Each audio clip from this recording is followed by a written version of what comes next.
सुप्रभात बच्चों, आज हम आपकी पाठ्य पुस्तक हिंदी के पाठ 4 का अध्ययन करेंगे जिसका शीर्षक है शब्द विचार।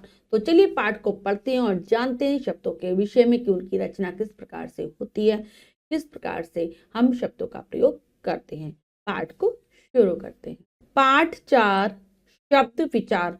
वर्णों के मेल से शब्द बनते हैं। शब्द भाषा की दूसरी इकाई है। प्रत्येक शब्द का एक निश्चित अर्थ होता है। जैसे तो बच्चों ये बात हम जानते हैं, वर्णों को मिलाकर शब्दों की रचना की जाती है। यह वर्ण भाषा की प्रथम इकाई है तो शब्द भाषा की दूसरी इकाई है। हर शब्द का एक ना एक अर्थ होता है, एक निश्चित अर्थ होता है। जैसे ग जमा उ जमा ल जमा आ जमा ब जमा अ गुलाब, का जमा ए जमा ल जमा आ केला। अब है अगला, यहाँ पर बच्चों एक गलती है, यहाँ पर आई नहीं है, यहाँ पर ए होता है। नेक्स्ट है अगला हमारा शब्द है छ जमा अ जमा त जमा अ जमा र जमा ई, क्या बना छतरी। उपयुक्त रंगीन शब्द वर्णों के संयोग से बने हैं और अपना निश्चित अर्थ प्रकट कर रहे हैं, अतः ये सभी शब्द हैं। तो हमने देखा एक वर्ण समूह से जो कि एक निश्चित क्रम पर रखा गया था, एक उसका उनको मिलाकर शब्दों की रचना हो रही है और वो एक अर्थ भी दे रहे हैं, तो ये शब्द कहलाएंगे। अगर इनका कोई हम वर्णों को इस प्रकार से व्यवस्थित करते उसका कोई अर्थ नहीं निकलता तो उसे हम शब्द नहीं कह सकते थे। तो इसकी जो परिभाषा है, दो या दो से अधिक वर्णों द्वारा बने सार्थक ध्वनि समूह को शब्द कहते हैं। दो या दो से अधिक वर्णों को मिलाकर जो एक अर्थ वाला जो एक समूह बनता है, जिसका एक निश्चित अर्थ होता है, वही शब्द है। अब आता है शब्दों का वर्गीकरण। शब्दों को हम किस प्रकार से बांट सकते हैं। हिंदी भाषा में शब्दों को 4 आधारों पर बांटा गया, 4 प्रकार से इनका वर्गीकरण किया गया है, इनको बांटा गया है। स्रोत या उत्पत्ति के आधार पर, दूसरा है रचना या बनावट के आधार पर, तीसरा है प्रयोग के आधार पर और चौथा है अर्थ के आधार पर। इस प्रकार से इनका वर्गीकरण किया गया है। पहला है स्रोत या उत्पत्ति के आधार पर। जो पहला वर्गीकरण है स्रोत या उत्पत्ति के आधार पर है। स्रोत या उत्पत्ति के आधार पर शब्दों के 4 भेद होते हैं, यानी कि उनकी उत्पत्ति कैसे हुई है, किस प्रकार से आए हमारी भाषा में शब्द, उस आधार पर वर्गीकरण है। तो पहला है तत्सम शब्द, फिर है तद्भव शब्द, फिर है देशज शब्द और फिर है विदेशी शब्द। ये 4 प्रकार हैं। पहले आते हैं तत्सम शब्द। संस्कृत के जो शब्द अपने मूल रूप में ही हिंदी में प्रयोग किए जाते हैं वे तत्सम शब्द कहलाते हैं।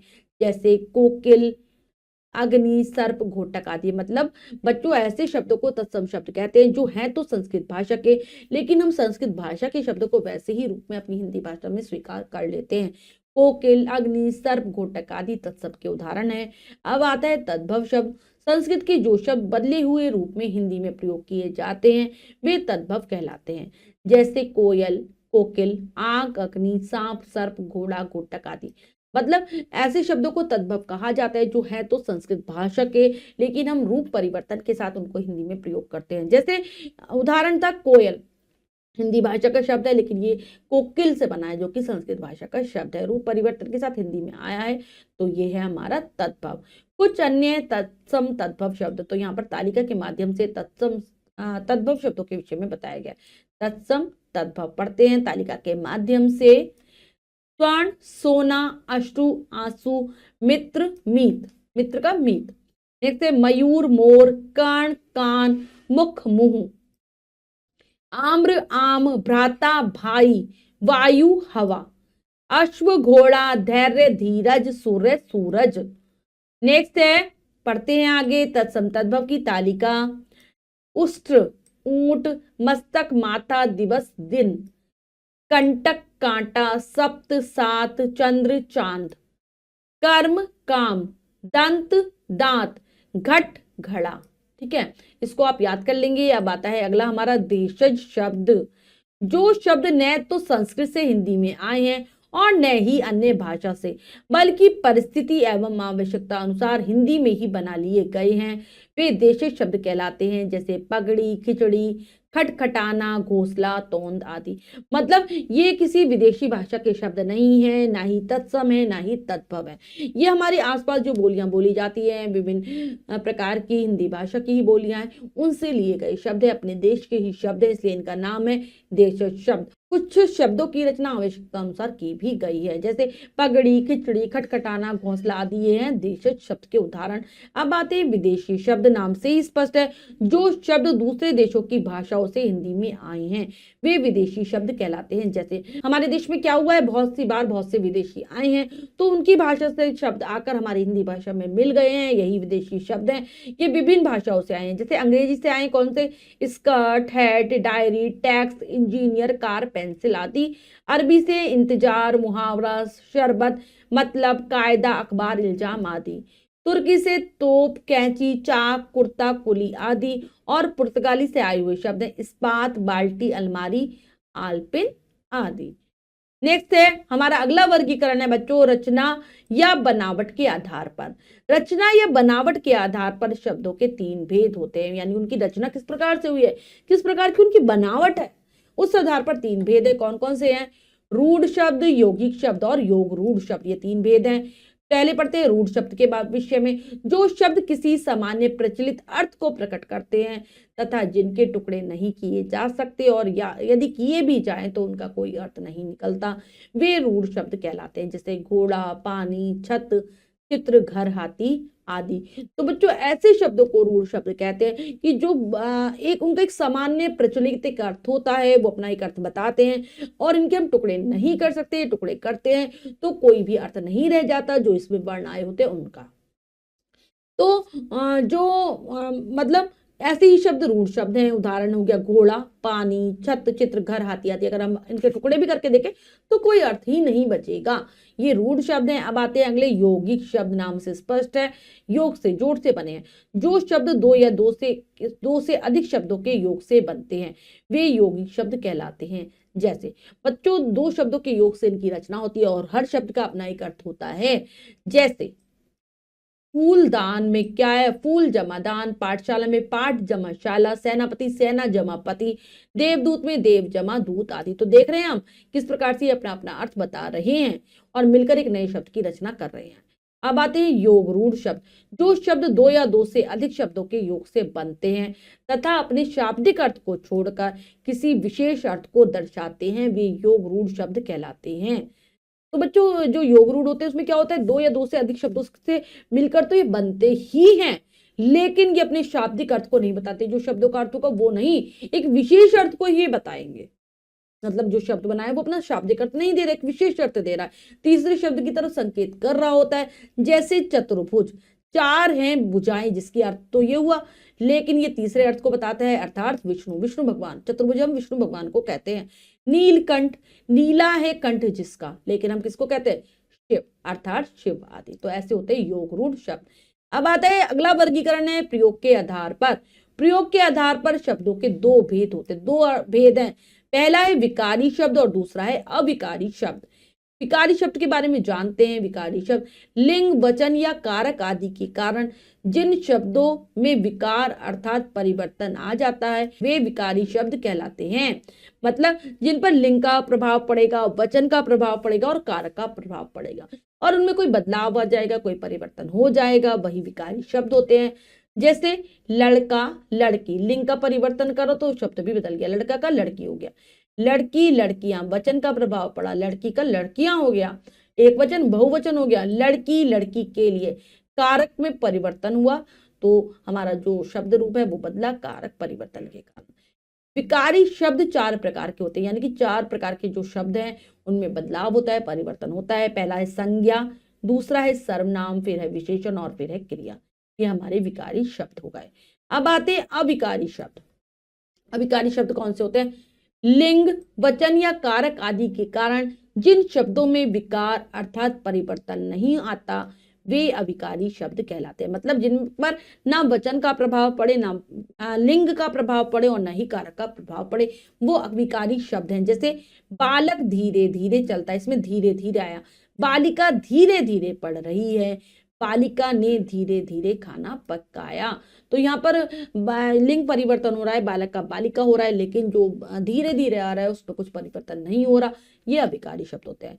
अविकारी शब्द भी चार प्रकार के होते हैं, इसके भी चार प्रकार हैं बच्चों। कौन कौन से, क्रिया विशेषण, संबंध बोधक, समुच्चय बोधक और विस्मय आदि बोधक। विस्तार से हम आगे पढ़ेंगे पाठों में।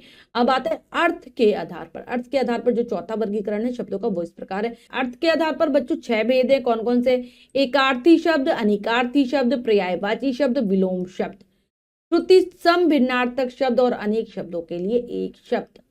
तो इनके बारे में जानते हैं क्या क्या है। एकार्थी शब्द, जिन शब्दों का सदैव एक ही अर्थ रहता है वे एकार्थी शब्द कहलाते हैं। जिनका एक ही अर्थ हो, जैसे मेज, रोटी, मित्र, भाषा आदि एक ही अर्थ है।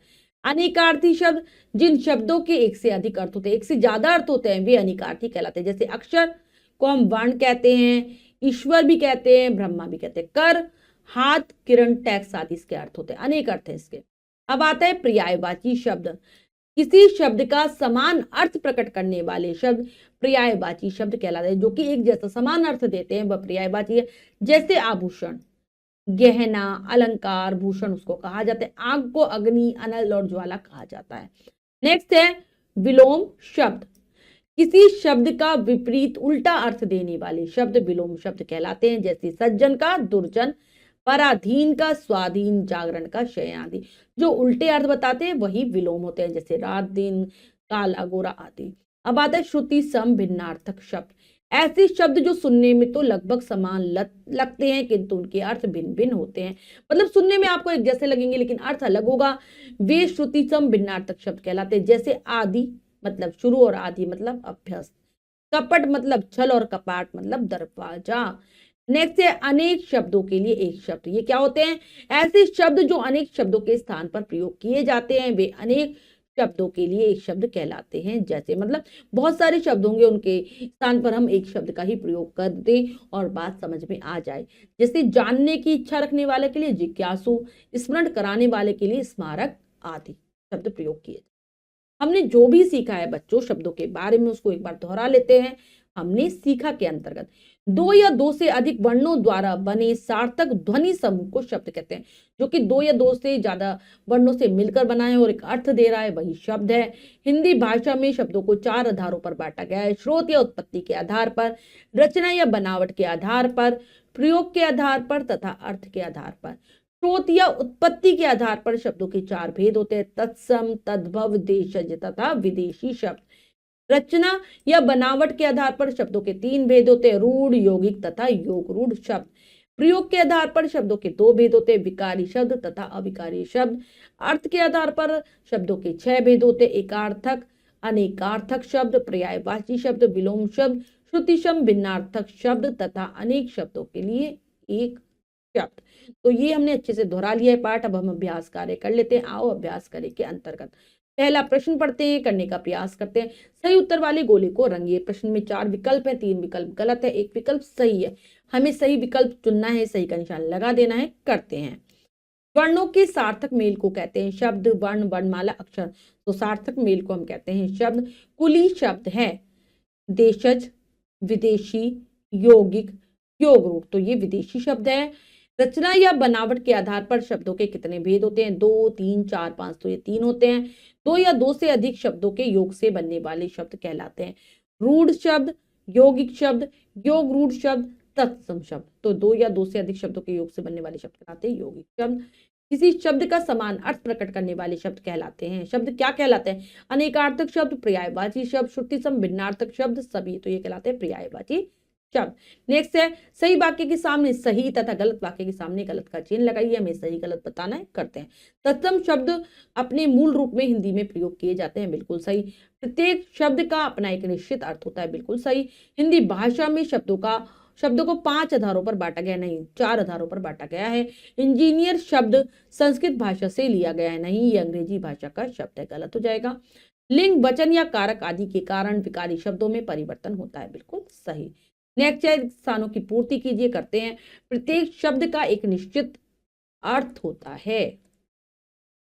अगला है तद्भव शब्द रिक्त स्थान के मूल शब्द होते हैं। तो यहां पर तद्भव नहीं आएगा, तत्सम आएगा। तत्सम शब्द संस्कृत के मूल शब्द होते हैं। योग रूढ़ शब्दों का विशेष अर्थ होता है। नेक्स्ट है शब्दों में लिंग वचन या कारक के कारण कोई परिवर्तन नहीं होता, तो इसमें होता है अविकारी शब्द। अर्थ के आधार पर शब्दों के भेद होते हैं। नेक्स्ट है, दिए गए शब्दों के तद्भव रूप लिखे। तो तद्भव रूप लिखने हैं हमें। उष्ट, उष्ट का क्या हो जाएगा? ऊंट। अर्ध, आधा। आम्र का आम हो जाएगा। काक का कोआ। घृत का घी। अस्थि का क्या हो जाएगा? अस्थि का हड्डी, हड्डी। ग्राम का गांव। ठीक है, ऐसे ही बाकी आप स्वयं कर लेंगे जो रह गए हैं। अक्षी, कच्छप, छिद्र, गंधर्व और अश्रु। नेक्स्ट है, दिए गए शब्द किस भाषा से संबंधित है, लिखिए। पहला है तमंचा, ये हमारी तुर्की भाषा का शब्द है, तुर्की भाषा। डॉक्टर अंग्रेजी भाषा का है। नेक्स्ट है संतरा। बच्चों जो संतरा बना है वो किस भाषा का शब्द है? संतरा है हमारी पुर्तगाली भाषा का शब्द, पुर्तगाली भाषा का शब्द है, पुर्तगाली। मशीन, ये अंग्रेजी भाषा का है। अखबार, ये अरबी भाषा का शब्द है, अरबी भाषा। आलपिन हमारा पुर्तगाली भाषा का। ठीक है, ऐसे ही जो बाकी शब्द हैं, लाश, इल्जाम, स्कूटर, बाल्टी, स्कर्ट और मुहावरा, इनके बारे में आप स्वयं लिखेंगे कि कौन सी भाषा के शब्द हैं। नेक्स्ट है, दिए गए वर्णों को जोड़कर लिखिए। तो हमें मिलाकर लिखना है वर्णों को। द जमा ई जमा व जमा अ जमा र जमा आ, क्या बन गया? दीवार। ह जमा ई जमा म जमा आ जमा ल जमा अ जमा य जमा आ, क्या बन गया? हिमालय, हिमालय। नेक्स्ट स जमा व जमा अ जमा स जमा थ जमा अ, क्या बन गया? स्वस्थ। नेक्स्ट है, न जमा अ जमा व जमा ई जमा न जमा अ, क्या बन गया? नवीन। और इसके बाद ये अगला वाला आप स्वयं लिख लेंगे। ठीक है, नेक्स्ट है, रूढ़, यौगिक और योग रूढ़ शब्दों को छांटकर उचित स्थान पर लिखिए। तो हमें छांटकर लिखना है कौन सा रूढ़ है, कौन सा यौगिक है और कौन सा योग रूढ़ है। तो चित्र हमारा रूढ़ शब्द है, छत रूढ़ शब्द है, नीलकंठ योग रूढ़ है, देवदूत कौन सा है? यौगिक। प्रधानमंत्री, प्रधानमंत्री कैसा है? यौगिक। पाठशाला यौगिक।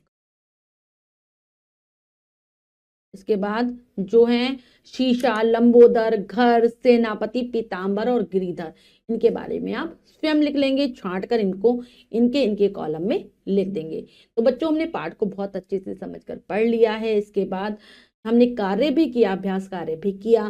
जो कार्य रह गया है वो आपको स्वयं करना है, सुंदर अक्षरों में, समझकर बहुत सुंदर अक्षरों में अपनी अभ्यास पुस्तिका में। बच्चों आज हमने पाठ के माध्यम से शब्दों के विषय में जाना कि किस प्रकार से शब्दों की रचना होती है और किस प्रकार से उनके भेदों का वर्गीकरण किया जाता है, उनके प्रकारों को जाना।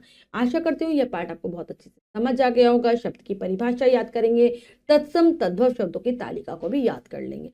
मिलते हैं अगली कक्षा में नए पाठ के साथ। तब तक के लिए स्वस्थ रहिए, प्रसन्न रहिए। धन्यवाद।